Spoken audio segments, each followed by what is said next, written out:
Hello à tous et bienvenue à cette nouvelle vidéo. Aujourd'hui, on va répondre à la question comment venir étudier en France. Alors c'est une question que j'ai très souvent, que ce soit sur Instagram, par mail, etc. Et donc ça fait un moment que je prépare cette vidéo, mais très honnêtement, moi-même j'ai eu beaucoup de mal à m'y retrouver sur toutes les informations possibles, inimaginables que je trouvais sur internet.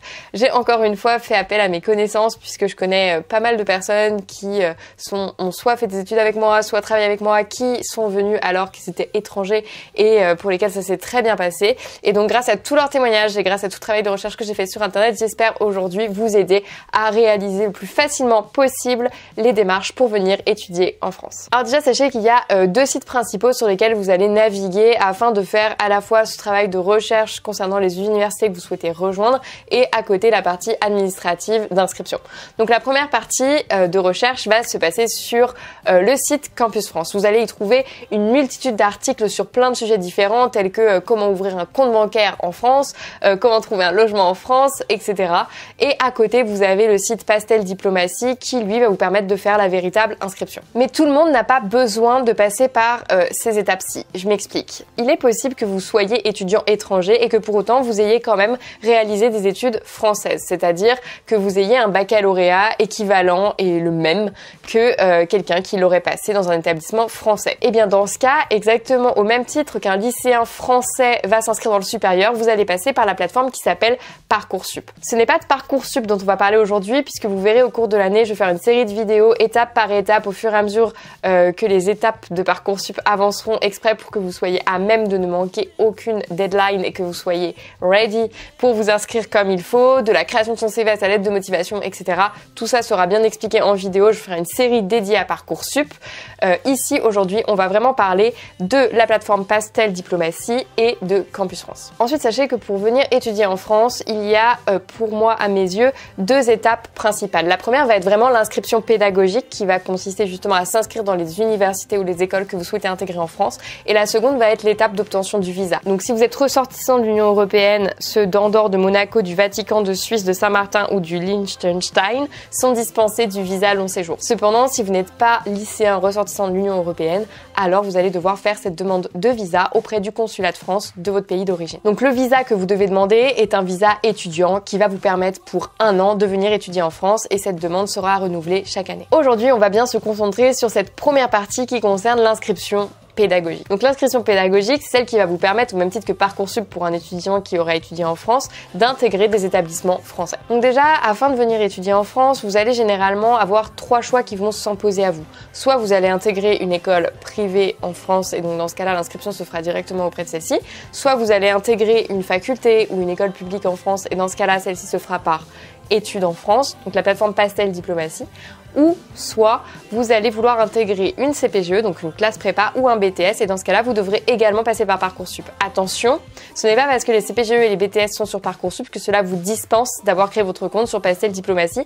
Celui-ci est obligatoire quoi qu'il arrive. C'est juste que c'est un peu particulier pour les CPGE et les BTS puisque ce sera spécifique à Parcoursup tandis que toutes les inscriptions qui se passent en licence se feront directement depuis la plateforme Diplomatie. Une fois que vous serez sur cette plateforme, il va y avoir 3 types d'inscriptions et on va s'intéresser aujourd'hui à 2 d'entre eux. Donc le premier s'appelle DAP. Donc DAP, cela signifie demande d'admission préalable et cela concerne les étudiants qui souhaitent soit intégrer une L1 ou encore des écoles d'architecture, tout niveau confondu. Moi aussi ça m'a étonné. Et ensuite il y a les procédures hors DAP qui vont vous permettre par exemple d'intégrer une L2, une L3, un M1, un M2. En gros tout ce qui n'est pas juste post-bac. Et également les DUT. La première chose à faire, faut le faire maintenant pour l'année prochaine, entre septembre et octobre, ça va être à vous de définir votre projet d'orientation. C'est-à-dire que je vous invite à commencer à vous renseigner à la fois sur le site de Campus France, mais vous pouvez également aller voir sur le site de l'ONICEP. Le site de l'ONICEP, il est plutôt destiné aux étudiants qui vont remplir Parcoursup, donc aux lycéens, mais en soi, il vous permet de présenter les universités françaises, etc. Et donc, ça peut vous permettre d'avoir un accès à l'information autre que Campus France et d'avoir peut-être plus d'informations. Je vous invite également, pourquoi pas, à regarder les autres vidéos de ma chaîne pour avoir plus d'informations sur certains sujets, en particulier les interviews. Donc la première partie, qui a lieu entre septembre et octobre, va viser à définir son projet professionnel.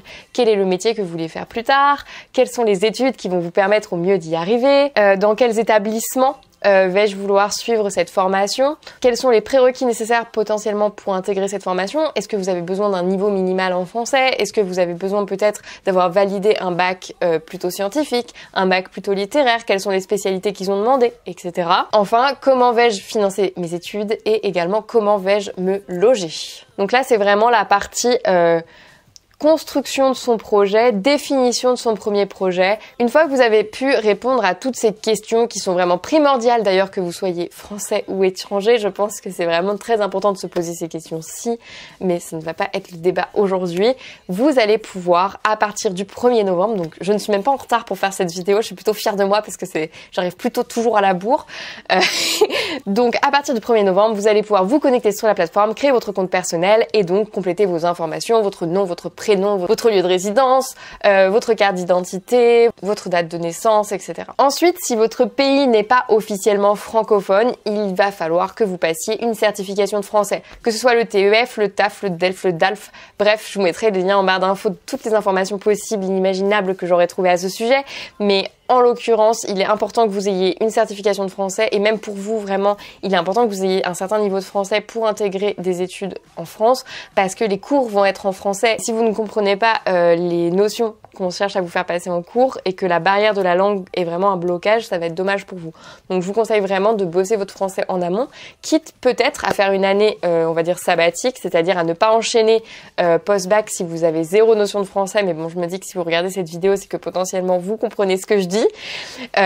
Du coup, ce que je vous recommande peut-être, c'est même de prendre le temps de bosser votre français avant de venir étudier en France, parce que quand même, pour l'avoir vécu dans l'autre sens, c'est quand même pas évident de suivre des cours qui ne sont pas dans sa langue natale. À partir du 15 novembre, vous allez pouvoir sur la plateforme saisir le parcours que vous souhaitez rejoindre. Donc c'est-à-dire que vous allez pouvoir saisir vos choix. Donc là, comme je disais, il y a deux types d'inscriptions, le DAP et le hors DAP. En fonction de ces types d'inscriptions, vous n'aurez pas le même nombre de choix autorisés. Donc si vous faites un DAP, vous aurez 3 choix possibles, tandis que si vous êtes hors DAP, vous en aurez 7 possibles. Alors, au niveau des choix, vous allez également devoir choisir des villes. Ce que je vous recommande vraiment, et on va y revenir dans la seconde partie de cette vidéo, c'est de choisir des villes dans lesquelles potentiellement vous avez déjà de la famille. Parce que mine de rien, c'est un choc culturel qui est quand même assez conséquent de quitter son pays assez jeune pour venir étudier à l'étranger. La famille, ça nous manque et c'est totalement normal. Donc, si vous avez la possibilité d'aller dans une ville dans laquelle vous connaissez déjà des gens, je vous recommande d'y aller. En plus, ça facilitera le côté logement. Ça, on y reviendra parce que pour la demande de visa, c'est vraiment essentiel de pouvoir donner une adresse. Et ça, c'est pas forcément facile de trouver un logement à distance. Et ensuite, éviter de choisir. Et ça, c'est également pour le côté budget. Les étudiants français non plus ne peuvent pas tous se permettre d'aller étudier à Paris, par exemple, parce que étudier à la Sorbonne, c'est top, etc. Mais quand on doit payer son loyer alors qu'on a 19 ans, c'est pas toujours évident. Et les logements type Crous sur Paris, etc. C'est très difficile d'en obtenir parce qu'il y a beaucoup trop de demandes. Donc vraiment, ce que je vous recommande, c'est de faire en fonction de ces deux critères. Le prix, le coût de la vie. Ça ne coûte pas du tout la même chose rien que de manger un McDo à Paris ou un McDo à Poitiers. Et également, à côté de ça, évidemment, si vous avez de la famille, essayez d'aller vers des villes dans lesquelles vous connaissez déjà des gens ou des connaissances. Ensuite, pour les inscriptions hors DAP qui s'adressent donc plutôt à des personnes qui ont déjà débuté leurs études à l'étranger et qui souhaitent poursuivre leur cursus en France, ce que je vous recommande potentiellement, c'est de vous inscrire dans l'année que vous êtes en train de valider. Parce que ça vous permettra d'avoir une année un peu de mise à niveau parce que les parcours sont pas forcément identiques entre l'étranger et la France. Et donc, ça vous permettra de 1, pendant cette année-là, peut-être d'être très à l'aise dans la matière que vous êtes en train d'étudier et donc de progresser en français et également d'éviter le choc culturel un peu violent que vous pouvez vous prendre à l'arrivée et vous laisser une année de mise dans le bain. Une fois que vous aurez fait tout ça, eh bien sachez que la deadline pour déposer son dossier, pour les procédures DAP, c'est environ 20 janvier. Ça change tous les ans. Donc je vous inviterai juste à vous renseigner sur la plateforme que je vous mettrai en barre d'infos. Et pour les procédures hors DAP, c'est un peu plus tard, plutôt le 20 mars, je crois. Voilà, c'est ça. Et à partir de là, en fait, vous aurez les réponses qui viendront un peu plus tard. Ensuite, vous allez devoir payer des frais de dossier afin que votre candidature soit étudiée. Et là, ça dépend vraiment de votre pays d'origine. Les frais varient d'un pays à l'autre, mais je sais que c'est environ une centaine d'euros. Et là, de nouveau, je vous inviterai à vous renseigner directement en barre d'infos dans le lien qui correspondra à votre pays. Enfin, vous allez devoir fournir les derniers documents qui manquent potentiellement, c'est-à-dire les photocopies de vos bulletins de notes, les photocopies de votre carte d'identité, peut-être de votre attestation, je ne sais pas, je n'ai plus d'idée. Mais bref, vous allez devoir fournir tous les documents papier et si vous êtes sélectionné, vous aurez donc un entretien qui va être vraiment hyper important, qui va être un entretien avec Campus France, qui va vous permettre en fait de prouver votre motivation, d'expliquer votre projet professionnel, votre projet de formation, pourquoi vous souhaitez-vous venir en France. Et donc cet entretien est vraiment essentiel pour que vous puissiez derrière avoir des réponses positives de la part des universités. Enfin, vous allez donc avoir les réponses des universités, écoles, etc. Et donc vous allez, si vous avez plusieurs réponses positives, en sélectionner une. Et une fois que vous avez sélectionné la formation que vous souhaitez rejoindre, il va donc falloir ensuite que vous débutiez la seconde partie de l'inscription, qui va être ce que j'appelle un peu l'inscription consulaire, c'est-à-dire que vous allez au consulat de France de votre pays faire votre demande de visa étudiant. Et donc ça, je vais pas détailler les démarches puisque je vous mettrai en barre d'infos les informations nécessaires justement pour faire ces démarches d'inscription. Mais sachez que c'est l'administratif, c'est relou au possible, mais c'est hyper important. Sans visa, vous venez pas en France. Enfin, pour terminer cette vidéo, je voulais aborder le fait que j'ai énormément échangé avec mes amis qui viennent de pays très différents. J'ai une de mes copines qui vient de l'île Maurice avec laquelle j'ai échangé à ce sujet. J'ai un autre ami qui vient de Tunisie avec lequel j'ai également échangé. J'ai une autre copine qui est catalane. On a parlé de tout ça et en fait, je leur ai présenté un peu mon projet de créer cette vidéo pour informer tout le monde. Et ce qui est quand même revenu, c'est que de 1, les lois changent tous les ans, donc je vous mettrai en barre d'infos toutes les informations un peu mises à jour, mais il est fort probable que dès l'année prochaine déjà ces informations méritent une nouvelle vidéo. Et également le fait que depuis cette année, les frais d'inscription dans les universités pour les étudiants étrangers sont désormais plus importants. Et donc pour des étudiants, j'ai les chiffres tout sous les yeux juste ici. Donc à compter de la rentrée 2019, pour une première inscription, il va falloir par exemple que les étudiants extra-européens qui s'inscrivent pour la première fois dans un cycle supérieur de formation à l'Université de France payent des frais d'inscription annuels de 2 770 € en licence et de 3 770 € en master. Donc c'est des sommes qui sont quand même assez conséquentes. Après ça dépend évidemment de votre milieu social. Je n'ai aucune idée de combien vous êtes prêt à payer pour venir étudier en France. Mais sachez que c'est nouveau et donc c'est quelque chose qu'il faut prendre en compte. Je sais que ma copine qui vient de l'île Maurice avait mis énormément d'argent de côté pendant plusieurs années avant de pouvoir venir étudier en France. Et déjà au moment de réaliser son visa, ils lui ont dit mais c'est tout, vous n'avez pas plus. Parce qu'en fait ils te demandent une certaine somme d'argent sur ton compte pour accepter ton visa, pour s'assurer qu'en fait quand tu vas te retrouver en France, tu vas pas être SDF quoi. En gros, ils veulent s'assurer que tu viens pour étudier et que tu as de quoi payer ton logement, etc. Sachez également que quand vous allez faire votre demande de visa, ils vont vous demander une adresse postale en France. Et ça, c'est parfois très compliqué à obtenir. Par exemple, quand tu viens de l'île Maurice, tu vas pas t'amuser à faire des allers-retours en avion juste pour trouver un appart. Logique. Et donc, en l'occurrence, elle, heureusement, elle avait de la famille et c'est comme ça qu'elle a réussi à avoir une adresse en France.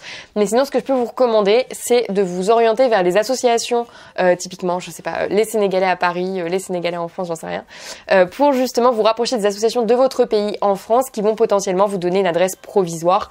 Pour les demandes de Crous, sachez que désormais, les étudiants étrangers passent dans la phase complémentaire, donc passent après les Français pour l'accès au logement, puisque de toute façon, on sait très bien que les logements Crous sont tous pleins dans quasiment toute la France.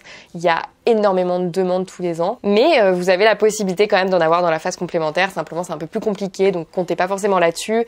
Et ensuite, je voulais vous partager ma propre expérience, puisque moi-même, je suis partie étudier à l'étranger. Donc, je suis pas venue étudier en France parce que je suis française, mais je suis partie étudier à l'étranger. Je suis partie 6 mois en Espagne, à Barcelone. Et en vrai, j'ai adoré. C'est une expérience qui m'a énormément apporté. Mais je voulais quand même vous faire prendre conscience d'une chose, c'est que 6 mois, c'était pas long. Vous vous engagez à venir étudier en France donc pendant plusieurs années, c'est cool, c'est une expérience incroyable. Il y a quand même un choc culturel qui fait mal, vraiment, genre. C'est important d'en parler, je pense, parce que moi, je suis juste partie en Espagne, ce qui n'est pas loin du tout. Niveau nourriture, c'était vraiment pas ouf. Genre, je n'en pouvais plus de la paella et des frites. Genre, déjà, d'où tu manges des frites à la paella, enfin bref. Les légumes me manquaient. Non, niveau nourriture, j'ai eu un vrai choc culinaire. Voilà. Le choc culturel, la population locale, etc. En vrai, moi, je pense que J'ai une petite culture catalane au fond de moi, dans le sens où moi j'ai pas de problème à parler avec les gens dans le métro ou ce genre de truc, ce qui n'est pas forcément le cas des Français, mais voilà, sachez qu'à Barcelone les gens sont beaucoup plus avenants. N'hésitez pas à intégrer des associations, à vous inscrire dans des clubs, etc. pour justement développer votre vie sociale une fois sur place. Enfin, ça fait partie de l'expérience, je veux dire. Ne restez pas tout seul dans votre appart. Faites des connaissances rapidement, rencontrez des gens. Moi, je sais que par exemple, à l'époque, j'étais sur le groupe français à Barcelone et ça, genre, c'est trop cool parce que du coup, par exemple, il y avait la coupe de je sais plus quoi, bref, un truc de foot. À l'époque, et on était allé, c'est comme ça qu'on avait été informés de dans quel bar aller quand on est français. Parce qu'en plus, je me souviens du match. C'était un match France quelque chose. France-Espagne, peut-être. Et donc, du coup, comme c'était France-Espagne, forcément, on n'allait pas aller dans n'importe quel bar espagnol alors qu'on était français, ça pouvait mal se terminer. Bref, l'anecdote beaucoup trop longue. Tout ça pour dire que le choc culturel peut être difficile. Donc, n'hésitez pas à vous ouvrir aux autres, à intégrer des groupes, à vous inscrire à des activités, etc. pour justement vous faire votre petite vie sociale parce que vous allez être loin de votre famille, loin de vos amis, vous allez dans un tout nouvel environnement, ne restez pas seul. Et ensuite, ayez conscience que passer plusieurs années, non peut-être pas, mais passer toute une année loin de sa famille, ça peut être très difficile. Surtout quand on fait des études c'est pas si simple, que ce soit pour des Français ou pour des étudiants étrangers. Moi je sais qu'en prépa typiquement la pression était telle que j'étais très contente de rentrer chez mes parents le soir pour manger, pour dîner. Et en fait, je voyais qu'il y avait des étudiants étrangers dans ma classe, parce que du coup, en l'occurrence, dans ma promo, il y avait un quart des étudiants qui étaient étrangers, on va dire majoritairement chinois. Eux, le soir, ils pouvaient pas rentrer chez eux pour manger avec papa-maman. Et en vrai, je me disais, mais comment ils font pour tenir un an? Enfin, je trouve ça hyper dur, parfois 2 ans, parce que parfois, ils passaient toute la prépa sans rentrer chez eux. Et donc ayez conscience de ça, vous n'allez pas voir votre famille, vous allez partir loin, c'est quand même pas facile. Moi je sais que 6 mois à Barcelone déjà il m'avait beaucoup manqué et pourtant ils étaient venus me voir. Mais même mon environnement m'avait manqué, je veux dire mes habitudes m'avaient manqué, beaucoup de choses m'ont manqué. C'est un choc culturel qui peut être très difficile, donc vraiment ayez conscience de ça, mais ça va bien se passer. Ça reste une expérience unique qui va vous faire grandir énormément et qui va vous apporter énormément de choses. Donc juste faites-le en connaissance de cause et en tout cas j'espère que cette vidéo vous aura aidé pour faire toutes les démarches. Je mettrai en barre d'infos tous les liens qui me semblent pertinents pour compléter cette vidéo. Et ça y est, on a dépassé les 1000 abonnés, donc je tenais à tous vous remercier parce que ça me fait vraiment plaisir. Je suis vraiment très heureuse. En vrai, j'y crois pas, genre 1000 ça paraît rien pour certains. Moi je suis en mode c'est un truc de ouf, je me dis si je vous mets tous dans une salle 1000 personnes c'est énorme et du coup je suis trop contente et j'espère que ça va continuer à grandir, etc. Donc merci à tous et je vous dis à très vite dans une prochaine vidéo. Pushing for